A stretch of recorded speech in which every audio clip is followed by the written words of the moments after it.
భగవంతుడైన దేవుడు, నిత్యుడకు తండ్రి, సమాధానకర్తకు అధిపతి అని పేరు పెట్టబడింది. ఆయన పుట్టినప్పుడు మరి ప్రపంచానికి ఆయన ఎవరో తెలియదు. అదొక చిన్న గ్రామం బెత్లెహేం అనేది.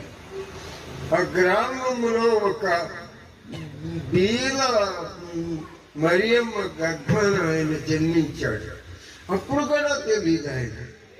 కానీ ఆయన అంత చాలా గొప్పవాడయ్యాడు. ఇప్పుడు ప్రపంచవ్యాప్తంగా ఆయన రక్షకుడని జనములలో ప్రకటించబడ్డాడు. ఆయన నమ్ముకుంటున్నారు, అనేకులు నమ్ముకుంటున్నారు. స్త్రీలని, పురుషులని, మరి అన్ని దేశస్తుల వాళ్ళు కూడా ఆయన నమ్ముకుంటున్నారు. 25వ తారీఖు ఎంతో గొప్పగా